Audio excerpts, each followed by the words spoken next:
প্রিয় দেশবাসী, আসসালামু আলাইকুম। প্রিয় বিশ্ববাসী, আগে বাবারে আমি দেশ লই আগে দেশের কথা কই না, বিশ্ব তো ঘরে না। আচ্ছা আচ্ছা, আমার নিজের ঘরে বাতি দিয়ে না, আমি ঘরের ঘরে বাতি দেবো। হ্যাঁ হ্যাঁ ঠিক না? হ্যাঁ মামা, ঠিক আছে। কোন যুদ্ধ কার ইসরায়েল আর ফিলিস্তিনের ব্যাপারে আমরা সবজির বড় মামা একটু ভাষণ দিব। এটা আমি এখন মনোযোগ দিয়ে শুনবো। মামাই কোনো সমস্যা নেই, নাও তুই কইবে না। বিশ্ববাসী, কও। আসসালামু আলাইকুম ওয়া রাহমাতুল্লাহ। আপনারা জানেন ফিলিস্তিনের ব্যাপারটা নিয়ে নির্মলতা, উদারতা, নাই খানা, নাই পানি, নাই চিকিৎসা, এইভাবে ইসরায়েলের হানাদার বাহিনী যেইভাবে জুলুম, অত্যাচার, নির্যাতন করতেছে, তারা একটা মুসলিম রাষ্ট্রনায়ক মন থেকে একটা কথা বলেন, এ আল্লাহ, এই বিচার আমরা কার কাছে দিব? আল্লাহ তোমার ইজ্জতের কসম, আল্লাহ তোমার জমিনের কসম, আল্লাহ তোমার পয়গাম্বরের কসম, ইসরায়েলে আল্লাহ তুমি ধ্বংস করে দাও আল্লাহ। দেন আপনি বলেন। এখন তুমি তো খালি ইসরায়েলের কথা কইলে, আর ইন্ডিয়াতে মসজিদ আরে বাবা, ওইটার জন্য আরব আমির আছে, আচ্ছা, অসংখ্য ইয়ে আছে, রাষ্ট্র আছে, ওইগুলার জন্য এই দোয়া করি মামা। শোনো, মুসলমান গোলামের হুতাই হইল অমানুষ। হ্যাঁ, একটা আরেকটার খানা দেখতে পারে না, একটা আরেকটার লগে ভালো চলতে পারে না। হ্যাঁ, আর নইলে মুসলমান জাতির এই পর্যন্ত, এই যাবৎকালে কোনোদিন কেউ ইয়া করতে পারে নাই, দমাইতে পারে নাই, ধ্বংসও করতে পারে নাই। যারা মুসলমানরা ধ্বংস করতে হয়েছে, উল্টা তাদের ধ্বংস হয়ে গেছে। টুডে টুমোরো হয়তো সময়ের ব্যাপার। হ্যাঁ ঠিক আছে, সময়ের ব্যাপার না। আমরা তোমার কোরআন শরীফে তো ইয়া আছে যে বিশ্বে একদিন যুদ্ধ লাগবো, এর মধ্যে মুসলমানের জয় হইব। অত্যাচার করতেছে, অত্যাচার করুক, করতেই তো আছে। শেখ হাসিনা অত্যাচার করছে না? অবশ্যই। আজকে শেষ, আজকে প্রথম হয়ে গেছে। পয়লা বৈশাখে শেখ হাসিনার যে ছবিটা বানাইছে, কি সুন্দর, দারুণ চরিত্রের লগে চেহারার মিল আছে। হ্যাঁ, হয়তো মুখোশধারী কি শয়তান ছিল সে। আমি ওই লোকগুলোরে দেখতে পারি না যারা মিথ্যা কথা বলে, মুখ দিয়ে মিথ্যা কথা কয়, কিন্তু অন্তরে ইসরায়েলের সমর্থন মামা ছিল সে। কে? হাসিনা। হ্যাঁ ছিল, আমি রাইট। এটা না, মিথ্যাবাদী যতই মিথ্যা কথা বলুক, সে বিলুপ্ত হবেই। এমনভাবে বিলুপ্ত হবে যে তার নাম নিশানা পর্যন্ত অস্তিত্ব বিলীন হয়ে যাবে। এটা বাস্তব মামা, কি এটা অস্তিত্ব বিলীন হয়ে যাবে। তোমারে কয়দিন সাময়িক, সাময়িক, তুমি আল্লাহর উপরে হতাশ হয়ে লাভ নাই। না না না, আল্লাহ হইলো সঠিক কি ফেসলাকারী, আল্লাহ হইলো সঠিক পথ দেওয়া। আমি সবসময় আল্লাহর পথে, হয়তো কইতে আরো তোমার তো আমি 5 ওয়াক্ত নামাজ পড়ি না, 5 ওয়াক্ত নামাজ পড়ি না, মানুষ দেখি যে মিশা কথা কয়। 5 ওয়াক্ত নামাজ পড়ি না, মিশা কথা কয়। অজ করে মিশা কথা কয়, অজের গোড়ার যায় মিশা কথা কয়। অবশ্যই কয় না? হ্যাঁ। তো এই মানুষগুলো কি ভালো আছে? না না, ভালো নাই। হয়তো ভালো আছে সাময়িক, কিন্তু একসময় তার ধ্বংসকিটা অনিবার্য, অনিবার্য। এতে কোনো পলায়ন করার সুযোগ নাই। মনে করো শেখ হাসিনা কিটা কয় বছর, 17 বছর লাক্সারি জীবনযাপন করছে। তার যেই লোকজন, তারাই না লুটপাট করছে। এ তো আর প্রকাশ্যে করে নাই, কিন্তু ওই যে হুকুমের আসামি, সে কি করছে? সে তো প্রতিবাদও করে নাই, করতে দেয়। হ্যাঁ, ডাক নাই, দোয়াই নেই, সিন্ডিকেট, এইটা অমুক জিনিসপত্রের দাম আকাশ ছোঁয়া। কিন্তু এই 17 বছর পরে মামা ওরে আল্লাহ মামা ধরছে, আল্লাহ আমাদের রাস্তা। তার যেই কর্মীগুলো, এগুলো বাংলাদেশে আছে, কখনো আছে, ওইরকমভাবে অ্যাক্টিভ নাই। কিন্তু শেখ হাসিনা এখন ইন্ডিয়ার একটা রুমের ভিতরে, 4 দেয়ালের ভিতরে বয়ে চোখের পানি ফেলায়, আর কি, আর ওই তো আর বয়ে চিন্তা করে, আর ইয়ে খায়, তাই না? এটা হইলো তার কর্মের ফল।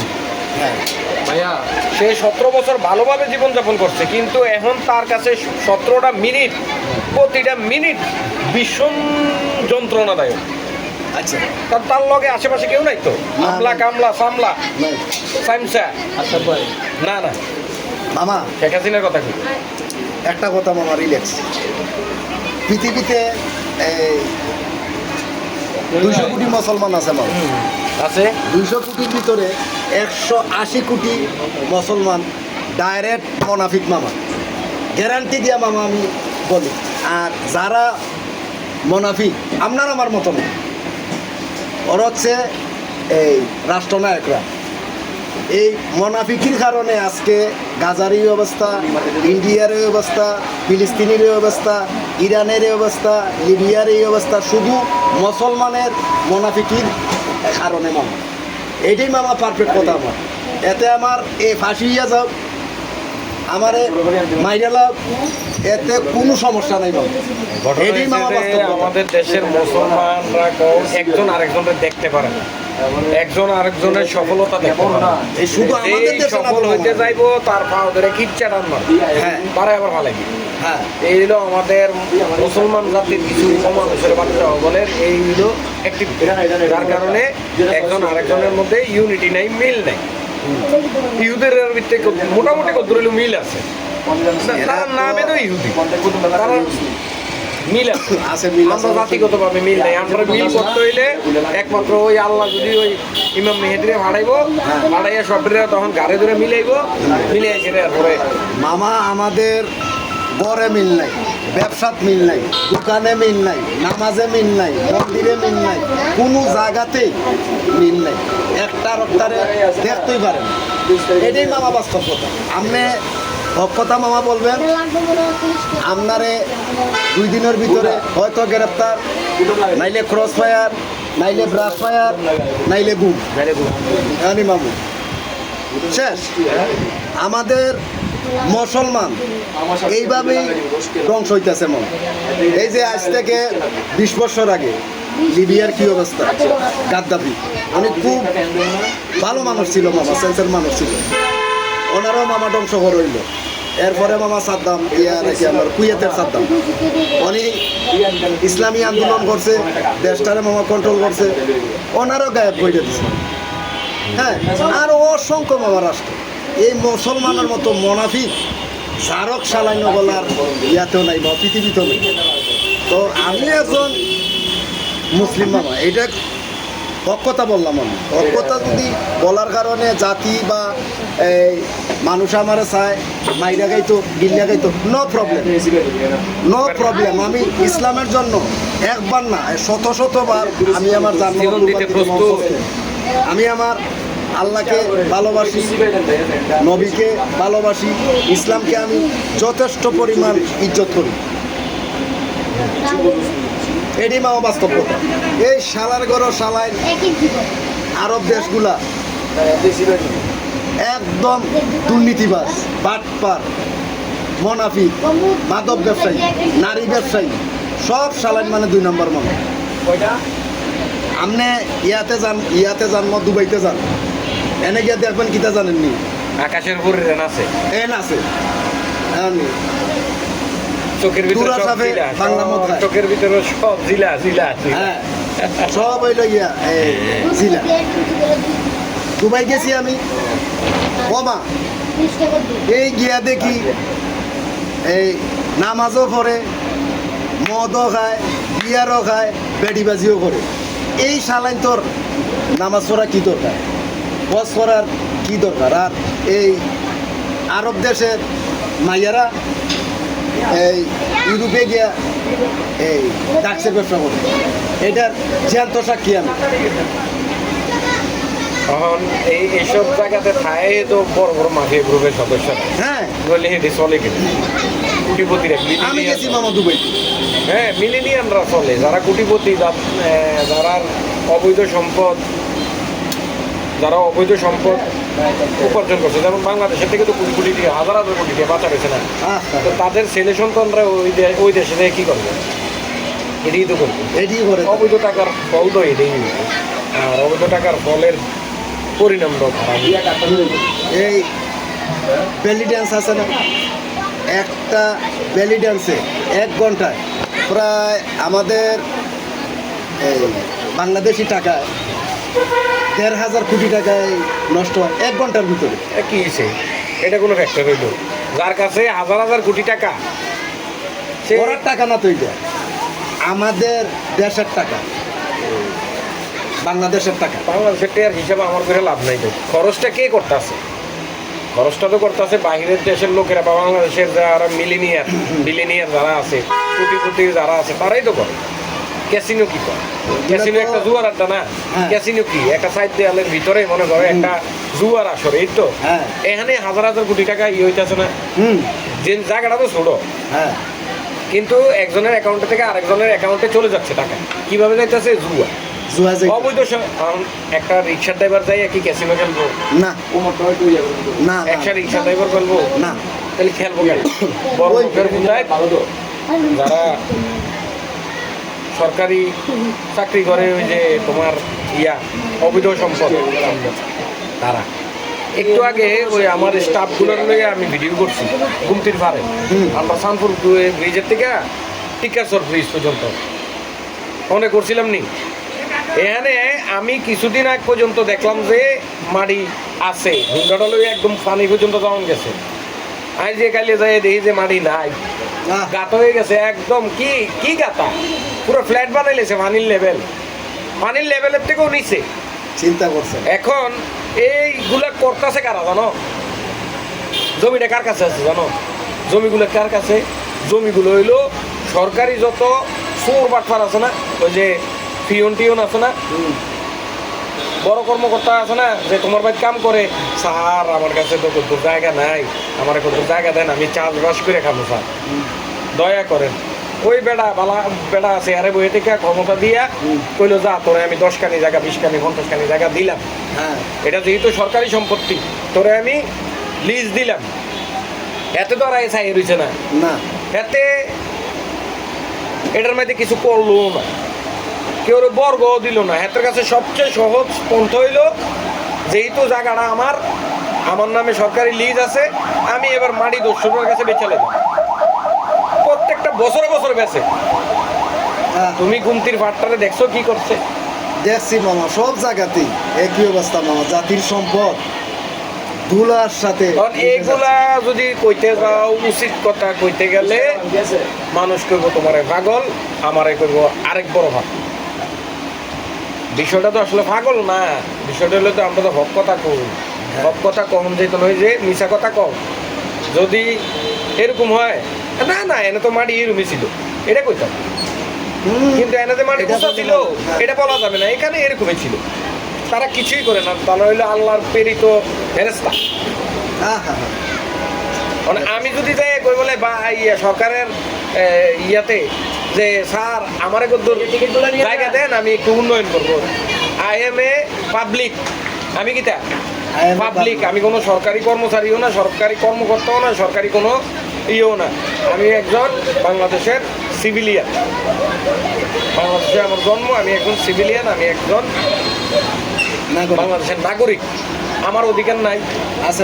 আমি যদি অধিকার দেখাইতাম যাই, আমি যদি যাই কই হ্যাঁ তো ফাইল খুঁজতে তো ছাড়ছে। আর জমি তো জীবন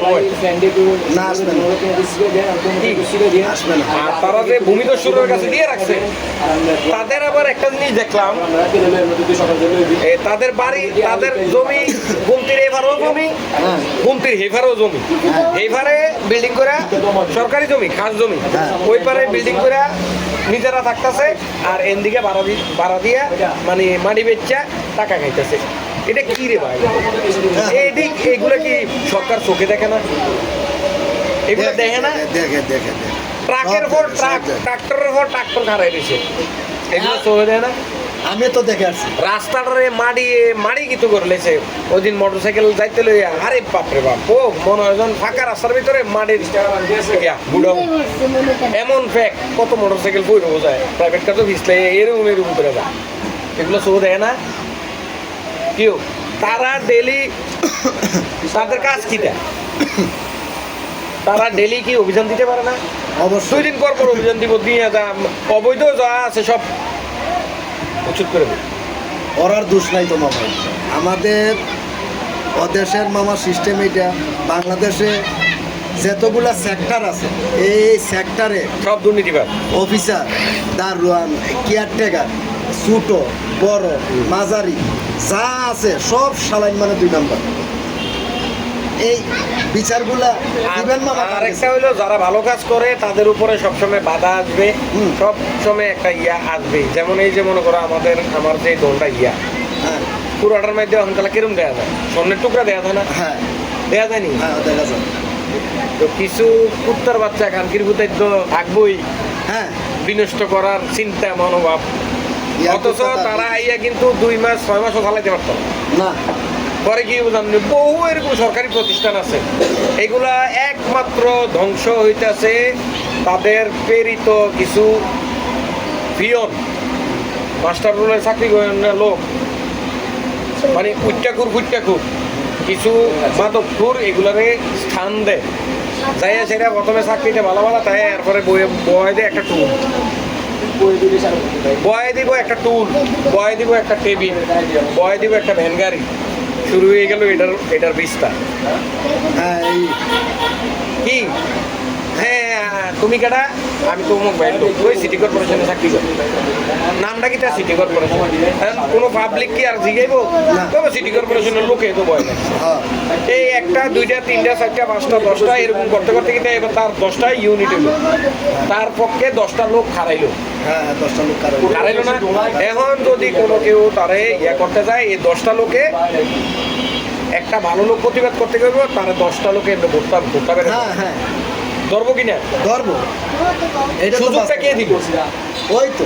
আর আপনারা যে গাড়িটা লইয়া বাইরন, আপনারা তো গাড়ি লইয়া বাইরন, ডিসি কন, এসপি কন, ওসি কন বা যারাই কন, বড় বড় নেতা যারাই বাইরে সৌ দেয় না?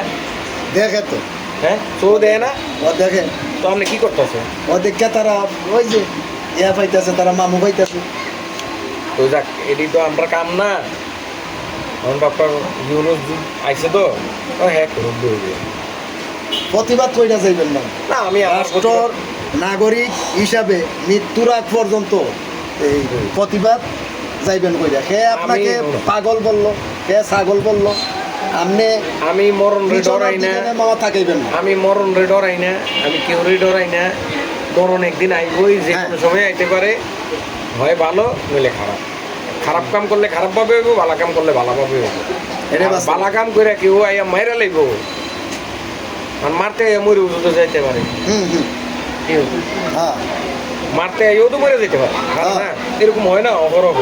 হয়তো। ঠিক আছে।